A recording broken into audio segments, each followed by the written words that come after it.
One day a few years ago, I was talking to a parent, and she said how hard it was for them to do anything, to go out to eat, to go to a movie. Everywhere they go, they felt judged, and they probably were judged, because children with autism will sometimes act out, scream, throw tantrums, and so they stopped going places. A few nights later, we had a board meeting for the Utah Metropolitan Ballet, and I brought up this idea, hey, why don't we do a show just for families with children with autism, so that they wouldn't feel judged, that the kids could make noise or whatever. And they loved that idea. And so since then, once a year, we've done a show, a free show for families affected by autism. I've had a lot of opportunities to perform with the company, but the most meaningful opportunity that I have ever experienced performing with the company comes from the autism show. It is loud. It is always wild. Sometimes we have people right up against the stage, waving and talking and trying to get our attention, and there's something about it that is magical. Believe it or not, I was in the first show for families affected by autism. Like, kids were running up and down the aisles, they were yelling at the dancers from their seats, they were screaming out. It was amazing. Kids loved it, parents loved it, because nobody was judging, no one cared. In fact, we loved it. Like, it made it even more fun to have the interaction with the crowd. So typically we can't do things as a family like other families do, because as Jude is experiencing things, he needs to process it, and typically it's very physical.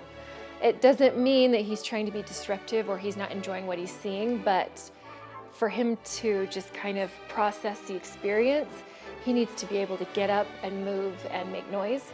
And so we don't get to do things as a family very often because that's very disruptive to everyone else. So we did get to go to the Nutcracker, and it was really fun for him. He tried to behave the way we typically ask him to behave, but when he realized other children were getting up and just expressing what they were experiencing, then he felt more comfortable to do that too. And I think it really made the experience really enjoyable for him. So we got there, and he's excited to be in the big auditorium. And then when the dancers came out, he immediately stood up, and he gets real excited. And autistic kids are kind of loud when they get excited.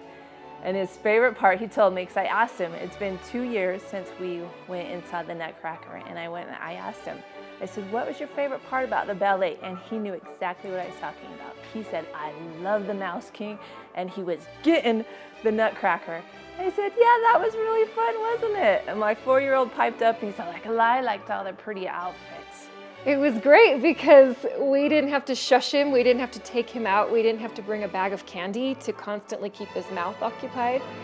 So it was really fun for the family just to be able to go and be ourselves and just enjoy.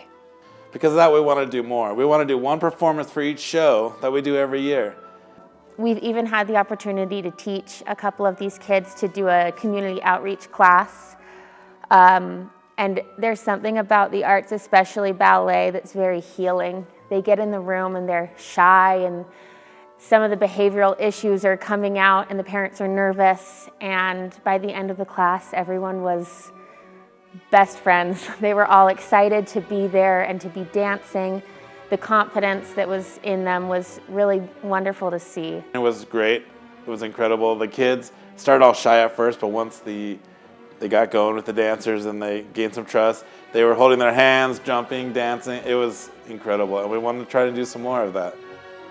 It's so great for him to be given that resource where he can have the tools to learn how to move his body, to learn how to express what's going on with his body through movement. And he really enjoyed it because he was able to just move and be silly, and no one was telling him he had to move a certain way. And it also just teaches him more about his own body and how he can tell us what he needs. So before we went to the workshop, I was a little worried because he was, it's something new. So he was a little agitated. But once we got into the classroom with all of the dancers, and he saw the dancers, and then he saw that they were, we're going to show you first. So they started leaping across the floor. He started to get really excited. And then when they got out there and they wanted to do like some plies and some leaps, I mean, he just went for it. And he was leaping and he was giggling, so he turned from a grouchy monster into a happy, giggly little boy. And that just made me cry. It was wonderful to see. It was nice for me because I could go. I wasn't worried about people getting frustrated with her if she wasn't listening super well. She loved it. She thrived. She wants to get into other things as well now. And then as a teacher, I love it because then it gives my students opportunities to participate in activities they couldn't. And maybe it's something that's really beneficial for them or something they can do super well, but we don't know because they have a hard time following along with like a typical developing class. The one performance that we do every year costs us between $10,000 and $25,000. And that class we want to offer has its own expenses. And then we want to give the kids a chance to perform for their parents and other loved ones.